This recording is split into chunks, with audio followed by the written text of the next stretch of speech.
Good morning छात्रों। RK PG science college Kalwad Jaipur की online classes में आपका हार्दिक स्वागत है साथियों।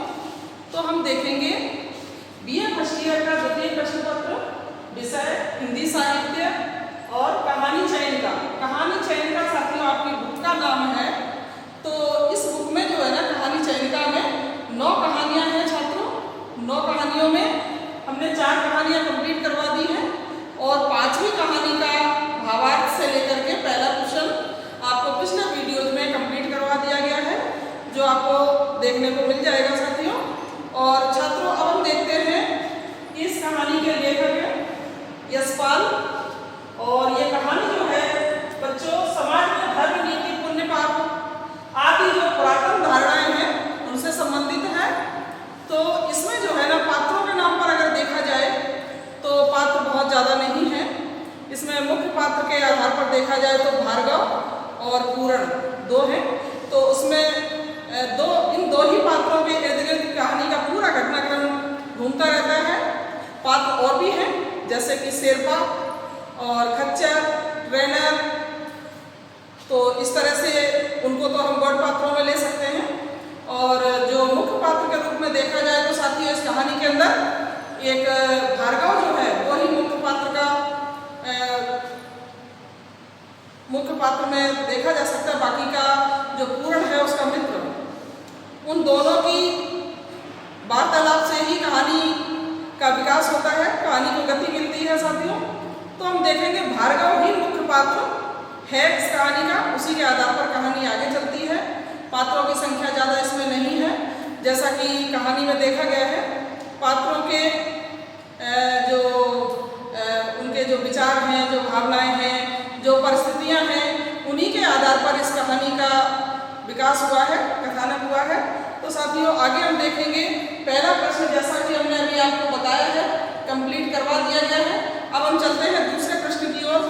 दूसरे प्रश्न में देखते हैं बच्चों लेखक आपसे क्या पूछ रहा है, क्या पूछा जा रहा है दूसरे प्रश्न के अंतर्गत। तो दूसरे प्रश्न की बात करते हैं। दूसरा प्रश्न है आपका कहानी के तत्वों की दृष्टि से, प्रश्न नंबर 2।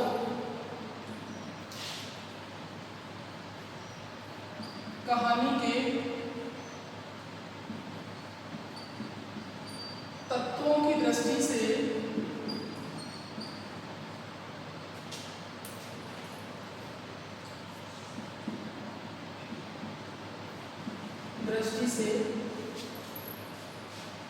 खच्चर और आदमी की समीक्षा कीजिए।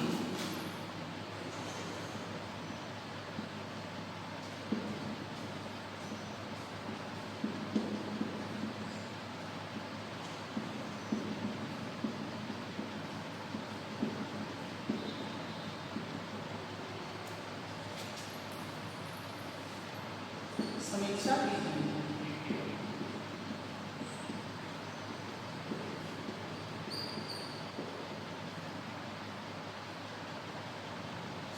तो बच्चों देखेंगे इसमें आंसर में सबसे पहले परिचयात्मक भूमिका।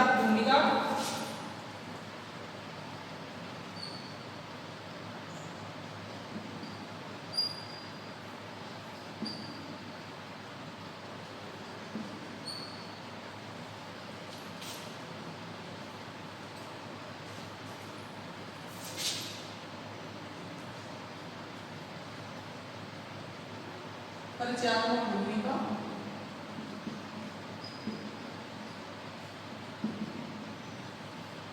तो इसमें कहानी का परिचय दिया जाएगा साथियों, और खच्चर और आदमी कहानी की समीक्षा पॉइंट है इसका। खच्चर और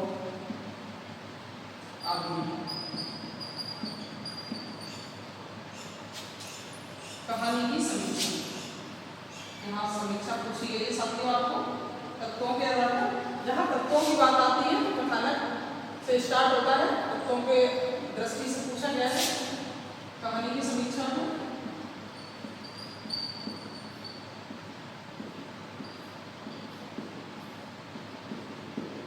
तो साथियों खच्चर और आदमी कहानी की समीक्षा में भी पॉइंट दिए गए हैं। देखेंगे आप पहला point,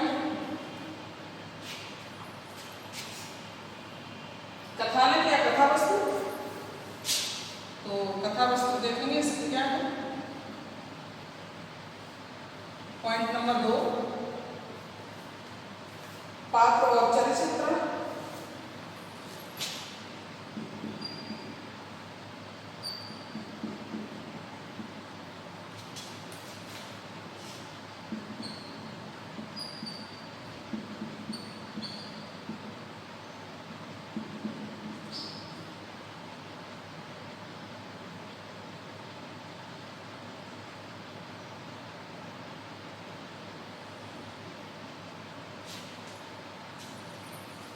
point number 3,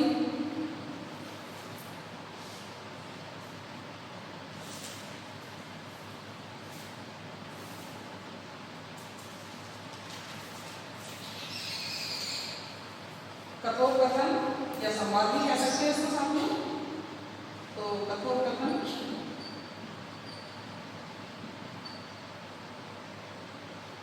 point number 4, देश काल और वातावरण।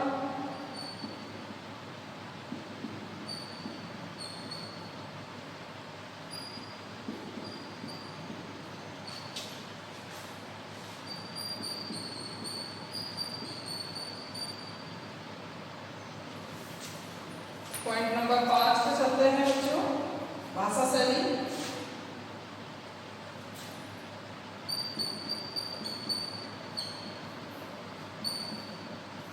इसमें कौन सी भाषा और कौन सी शैली है वो देखेंगे। और पॉइंट नंबर 6, उद्देश्य। और अब आता है आपका निष्कर्ष।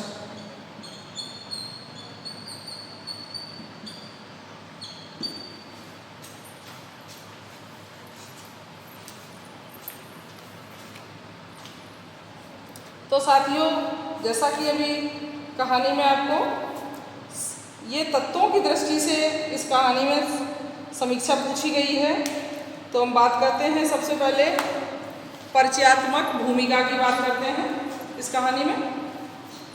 तो इसकी परिचयात्मक भूमिका देखेंगे क्या है। यशपाल प्रेमचंद की परंपरा को आगे बढ़ाने वाले प्रमुख कहानीकार हैं साथियों। उनकी कहानियों को पढ़ने से स्पष्ट होता है कि वे मार्क्सवाद से पर्याप्त रूप से प्रभावित रहे हैं। यशपाल मूलतः सामाजिक संचेतना, समाजव्यापी विषमताओं और मानवीय संबंधों से सरोकार रखने वाले कहानीकार के रूप में सामने आए हैं बच्चों। तो यशपाल ने सदैव अपने लेखन में इस बात पर गहरा विश्वास व्यक्त किया है कि जीवन विषमताओं का पुंज है। संघर्ष और अंतर्द्वंद से जुड़ा होने के कारण विविधताओं को प्रेषित करता है। ऐसी स्थिति में साथियों, इन सभी को समझना और पकड़ना एक सच्चे कलाकार का ही काम हो सकता है। तो छात्रों, एक सच्चे कथाकार के रूप में यशपाल ने अपनी कहानियों के अंतर्गत जिस भावुकता, बौद्धिकता, यथार्थ निरूपण और परिस्थितियों से उत्पन्न त्रासद अनुभवों को अभिव्यक्ति प्रदान की है, खच्चर और आदमी कहानी भी इसका अपवाद नहीं है साथियों। तो ये हुई अपनी परिचयात्मक भूमिका की बात। अब आप जान गए होंगे कि यशपाल जी ने सदैव अपना जो लेखन है, उस लेखन की जो छाप है वो इस बात पर गहरा विश्वास व्यक्त किया है कि जीवन विषमताओं का पुंज है साथियों, जो संघर्ष और अंतर्द्वंद से जुड़ा होने के कारण विविधताओं को प्रेषित करता है। और इसको समझना या पकड़ना एक कलाकार का ही काम हो सकता है, जैसा कि यशपाल ने किया है। तो हम देखेंगे इनकी कहानी में भावुकता, बौद्धिकता, यथार्थ निरूपण, परिस्थितियाँ और परिस्थितियों से उत्पन्न त्रासद अनुभवों को जो अभिव्यक्ति प्रदान की है खच्चर और आदमी कहानी के नाम से। तो साथियों, खच्चर और आदमी कहानी भी इसका अपवाद नहीं है।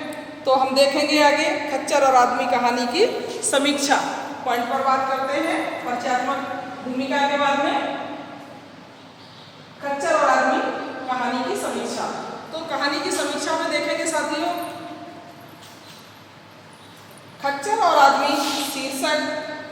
कहानी यशपाल की सांस्कृतिक चेतना संबंधी कहानी है और इस कहानी में धार्मिक अंधविश्वास पर कटाक्ष किया गया है।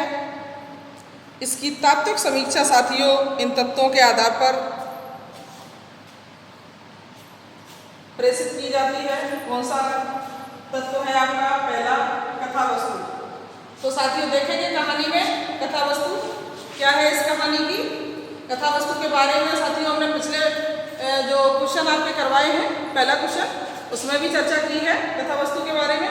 तो हम देखेंगे आगे कि इसकी कथा वस्तु इस प्रश्न के आधार पर क्या है।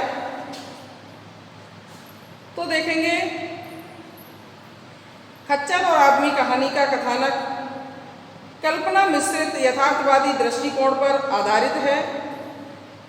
कथानक में कहानीकार ने दिल्ली में रहने वाले पूरण की हिम दर्शन की भावना को आधार बनाकर भार्गव के माध्यम से कहानी को विस्तार प्रदान किया है। साथियों भार्गव और कौन? पूरण। पूरण जो भार्गव का मित्र है, जो दिल्ली में रहता है, और भार्गव जो है वो शिमला में जो है ना कम से कम 4-5 साल से सर्दियों में जाता रहता है शिमला। और वो क्यों जाता है? क्योंकि वह भूगर्भ सर्वेक्षण विभाग के खनिज अनुसंधान दल में कार्यरत है। इसलिए इस दल के सभी लोग वर्ष में 6 महीने कम से कम समुद्र तल से 20,000 फुट ऊंचे हिमरुद्ध स्थानों में खोज कार्य करना इनका काम होता है। तो ये शिमला जाते ही रहते हैं सर्दियों में अक्सर। तो भार्गव जो है ना पूरण का मित्र है साथियों। तो इसी के आधार पर इस कहानी को यहाँ जो है ना कल्पना मिश्रित यथार्थवादी दृष्टिकोण पर आधारित बताया गया है। तो जो पूरण है उसकी हिम दर्शन यानी बर्फ देखने की लालसा है और उस लालसा के आधार पर ही लालसा को आधार बनाकर भार्गव के माध्यम से कहानी को विस्तार प्रदान किया है साथियों। तो शिमला में पड़ी सर्दी को जहाँ पूरण काफ़ी सर्दी मानता है और वहीं भार्गव कह देता है तुम्हें अभ्यास नहीं, वरना शिमला में अधिक सर्दी नहीं है, ऐसा बोल देता है।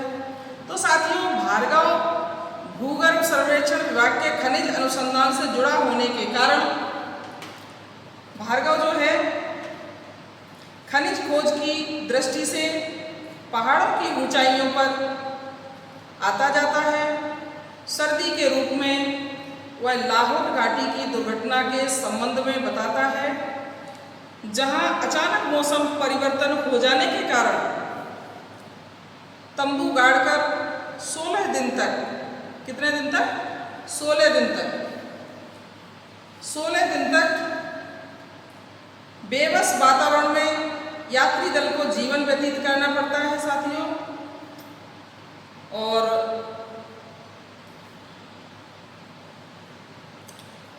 बार बार बर्फ गिरने के कारण भोजन के अभाव में तंबू में रहने वाले खच्चरों में से एक खच्चर स्थिति और परिस्थिति के आधार पर शाकाहारी से मांसाहारी बनकर सभी खच्चरों को खाकर अपना जीवन धारण करता है। बच्चों जैसा कि हमने पिछले वीडियोज में भी आपको बता दिया है, खच्चर के बारे में चर्चा की है आपसे। तो बच्चों दल को कई विकट परिस्थितियों का सामना करना पड़ा है। बर्फ गिरते रहने के कारण भूख का सामना करने के लिए वे मांसाहारी खच्चर को मारकर खाने को भी तैयार हो जाते हैं। तो साथियों भूख बहुत खतरनाक चीज होती है साथियों, आप समझ चुके होंगे, जान गए होंगे, क्योंकि संस्कृत में जैसे कि कहा गया है विमुक्षता किम न करोति पापम, यानी भूखा व्यक्ति कोई सा भी पाप कर सकता है, क्योंकि पेट की जलन जो है ना उसको किसी भी पाप को करने के लिए तैयार कर देती है, पेट की भूख के लिए। तो साथियों, मनुष्य परिस्थितियों का दास होता है, ये हम सब जानते हैं। उसे परिस्थितियों और स्थिति के अनुरूप अपनी मनोवृत्ति को बदल लेना चाहिए। लेकिन धार्मिक अंधविश्वासों और संस्कारों में बंधा मनुष्य जब अपनी आदत में परिवर्तन नहीं करता और समझाने पर भी नहीं समझता, तो साथियों वह प्रशिक्षार्थी कर्मकांडनिष्ठ परम वैष्णव ब्राह्मण की तरह अपनी जीवन लीला को ही समाप्त कर लेता है। यही अंतर है मानव और जानवर में। तो साथियों, एक खच्चर अपने प्राणों को बचाने के लिए अपना स्वभाव बदल सकता है, पर आदमी अपना अंधविश्वास नहीं छोड़ सकता। इस कथ्य की अभिव्यक्ति ही कथानक की पूर्णता है साथियों। कहानी का कथानक संक्षिप्तता, सरलता, सरसता, गठन संबंधी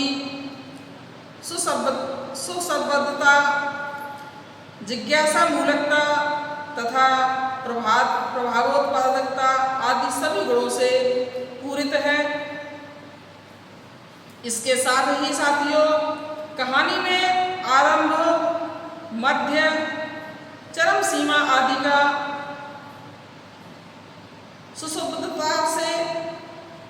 सुसुद्धता की दृष्टि से विकास हुआ है इस कहानी का। इसकी कथा वस्तु घटना प्रधान है बच्चों। कथा वस्तु की दृष्टि से यह एक बहुत ही सफल और श्रेष्ठ कहानी है साथियों। आगे हम बात करते हैं पात्र और चरित्र चित्रण की। ये हुई आपकी कथा वस्तु की बात, और अब हम चलते हैं पात्र और चरित्र चित्रण। दूसरे पॉइंट की चर्चा करते हैं साथियों। दूसरे पॉइंट में क्या लेखक ने बताया है कहानी के अंतर्गत देखेंगे। जैसा कि हमने पहले भी चर्चा की है आपसे, पिछले वीडियोज में भी चर्चा की है, और इस प्रश्न के शुरू में भी इस बात पर पात्रों की संख्या पर चर्चा की है। तो साथियों, कहानी की रचना पात्रों, उनके जीवन की घटनाओं, उनके विचारों और भावनाओं आदि के आधार पर की जाती है। कहानी का आकार छोटा होता है, इसलिए इसमें पात्रों की संख्या अधिक नहीं होनी चाहिए।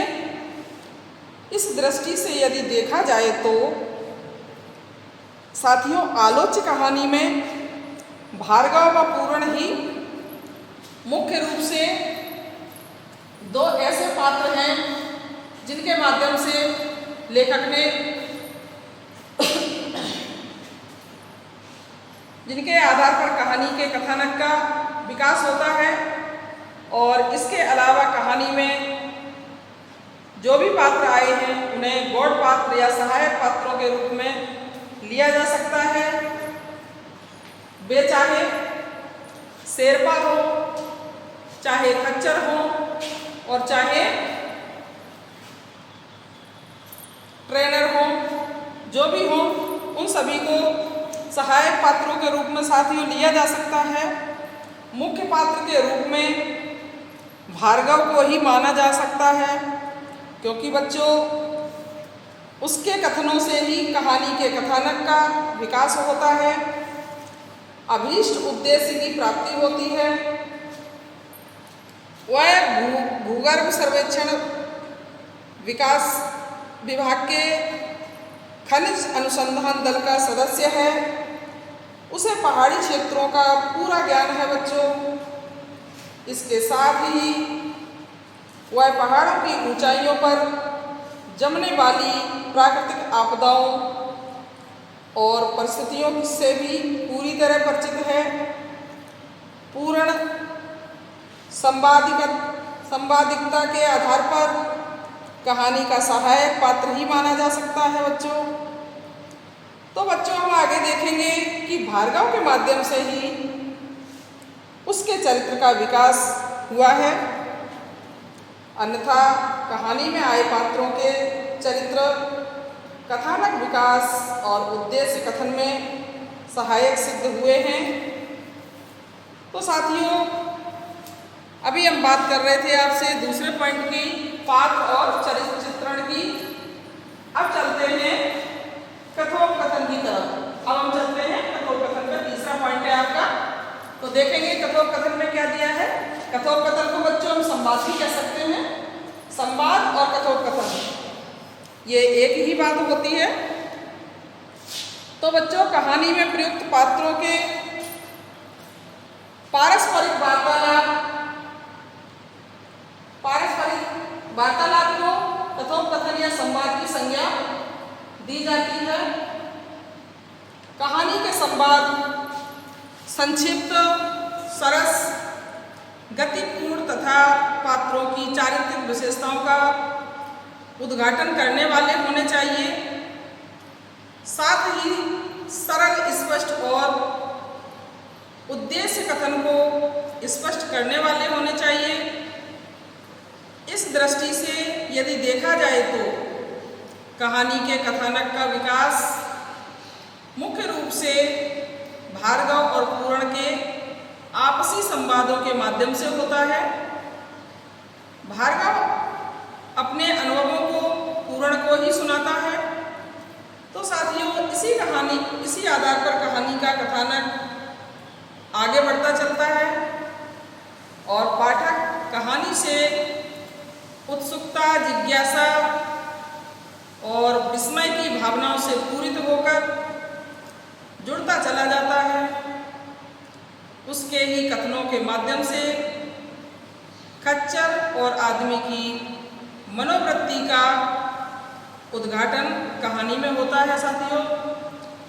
तो उदाहरण के लिए कथा को गति प्रदान करने वाले तथा जिज्ञासा को जगाने वाला एक संवाद देखिए साथियों। छोटा सा ही है संवाद। विचित्र, पूरण ने टोका। क्या टोका? घोड़े खच्चरों के मांसाहार की बात तो कभी नहीं सुनी। पूरण ने टोक दिया जिस समय ट्रेनर ने बोला ना कि इसको जो है ना, खच्चर को, जब हम सब इसी परिस्थिति से गुजरेंगे तो इस खच्चर को ही अपना भोजन बना लेंगे। तो उसी समय पूरण ने टोक दिया, क्या विचित्र, घोड़े खच्चरों के मांसाहार की बात तो कभी नहीं सुनी। कब? जब वो खच्चर और खच्चरों को खा के शाकाहारी से मांसाहारी बन गया था। वो क्यों बन गया था साथियों? क्योंकि भूख के कारण। जैसा कि मैंने अभी बताया था आपको, विभुक्षता किम न करोति पापम, चाहे वो जानवर हो चाहे वो इंसान हो, भूखा व्यक्ति कोई सा भी पाप कर सकता है। क्योंकि भूखा मनुष्य जानवर से भी गया बीता हो जाता है। तो साथियों, आगे कहते हैं, कह तो रहा हूँ विचित्र समाचार मिला। भार्गव अवसर पाकर नया सिगरेट सुलगाने लगा। पूरण हंस दिया, अरे आप लोग अपने राशन में से ही बेचारे खच्चरों को कुछ दे देते। पूरण हंसकर ये बोलता है। तो साथियों, इस कहानी के संवाद संक्षिप्त, गतिपूर्ण तथा पात्रों की चारित्रिक विशेषताओं को उद्घाटन करने वाले हैं। तो बच्चों आपने ये जो है ना, अभी संवाद या कथोपकथन की बात तीसरे पॉइंट में आपने अध्ययन किया है। अब हम चलते हैं पॉइंट नंबर 4, देश, काल और वातावरण। तो साथियों, देश, काल और वातावरण, इसकी भी चर्चा स्टार्टिंग में हो चुकी है और देखते हैं इसमें। तो कहानी में वर्णित घटना काल विशेष से संबंधित होती है। कहानी में जो भी घटना होती है, काल यानी किसी भी समय या स्थान को लेकर होती है। तो वातावरण का अर्थ है उन परिस्थितियों का चित्रण करना जिनमें कहानी की घटनाएं घटित हो रही हों तथा जिसमें कहानी के पात्र सांस ले रहे हों।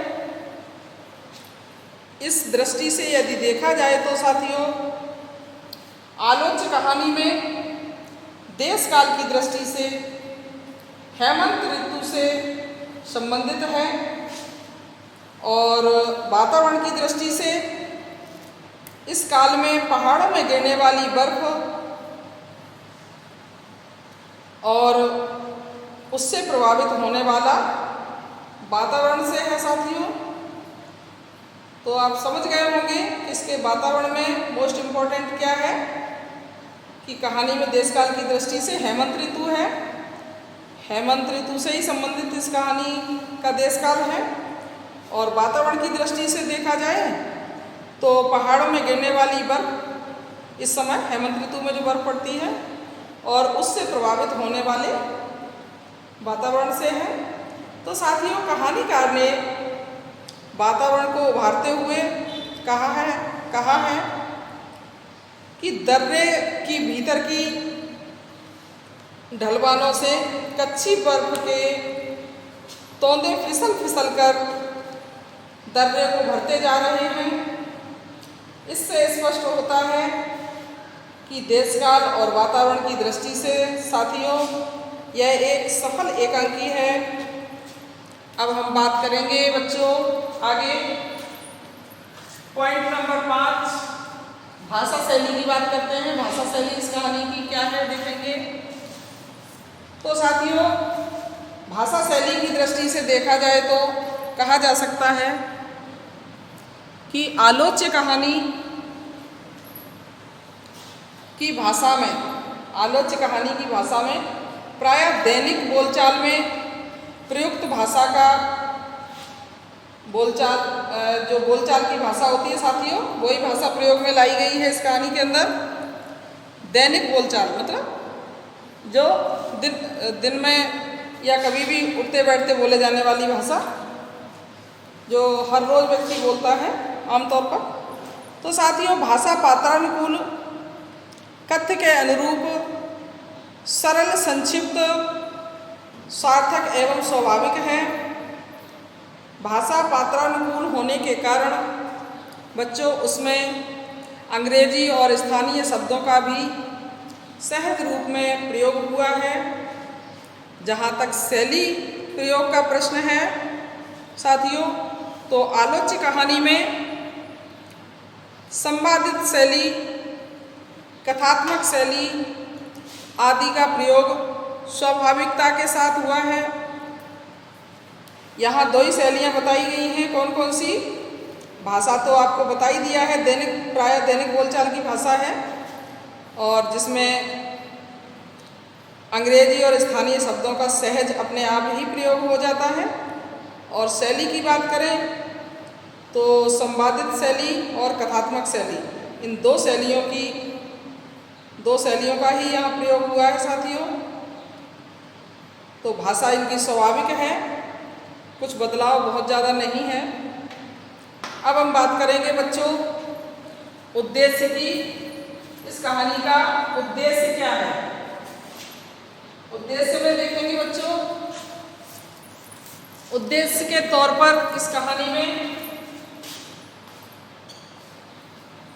देखेंगे कि लेखक ने इसका क्या उद्देश्य बताया है, देखेंगे आगे। यशपाल की जो खच्चर और आदमी शीर्षक कहानी सामाजिक जीवन में व्याप्त धार्मिक अंधविश्वास पर कटाक्ष करने वाली कहानी है बच्चों। उद्देश्य रूप में कहा जाए तो उद्देश्य के रूप में कहा गया है कि मनुष्य परिस्थितियों का दास है, उसे स्थिति और परिस्थिति के अनुसार अपनी मनोवृत्ति बदल लेनी चाहिए, क्योंकि धार्मिक अंधविश्वासों और कर्मकांडनिष्ठ बनकर अपने जीवन को ही समाप्त नहीं कर लेना चाहिए। तो साथियों, अब आप समझ गए होंगे कि इस कहानी का उद्देश्य जो है बहुत ही इम्पोर्टेंट है, बहुत ही महत्वपूर्ण है, क्योंकि जब हम ये समझ जाते हैं कि किसी भी परिस्थिति में हम यदि अपनी मनोवृत्ति नहीं बदलेंगे, अपना विचार नहीं बदलेंगे परिस्थिति के अकॉर्डिंग। तो हमारे जीवन में समस्याएं आती ही रहेंगी, कठिनाइयाँ आती ही रहेंगी और हम उन कठिनाइयों से उबर नहीं पाएंगे और एक दिन ऐसा आ जाएगा कि हमें अपने कठिनाइयों में फंसकर अपने प्राणों की भी आहुति देनी पड़ सकती है। तो साथियों, हमें परिस्थिति के अकॉर्डिंग अपनी मनोवृत्ति कहानी के आधार पर बदल लेनी चाहिए। ये बहुत बड़ा, बहुत महत्वपूर्ण उद्देश्य दिया है कहानीकार ने। तो साथियों, आगे हम बात करेंगे अब निष्कर्ष की। तो बच्चों, निष्कर्ष तौर पर हम कह सकते हैं कि कहानी के आधार पर कि खच्चर और आदमी कहानी तत्वों के आधार पर एक सफल और विशिष्ट कहानी कही जा सकती है। जैसा कि आपने अभी कहानी के सभी तत्वों का अवलोकन किया है साथियों, और इस अवलोकन से कहानी का जो भी जितना भी सार है वो आपने समझ लिया है। और इस दृष्टि से देखा जाए साथियों, तत्वों की दृष्टि से, तो ये कहानी बहुत ही श्रेष्ठ और अच्छी कहानी है, मर्मस्पर्शी है, भावनाओं से भरी है और मानवीय संवेदनाओं से भरी है। समाज में जो धर्म, नीति, पाप, पुण्य, पुरातन धारणाएं हैं, जो अंधविश्वास है, उस पर लेखक ने बहुत ही कटाक्ष किया है, उसका खंडन किया है। आपने अच्छे से समझ लिया है इस क्वेश्चन को साथियों। अब ये क्वेश्चन साथियों, आपका प्रश्न यहीं समाप्त हो जाता है और आगे हम चलते हैं नेक्स्ट क्वेश्चन पे।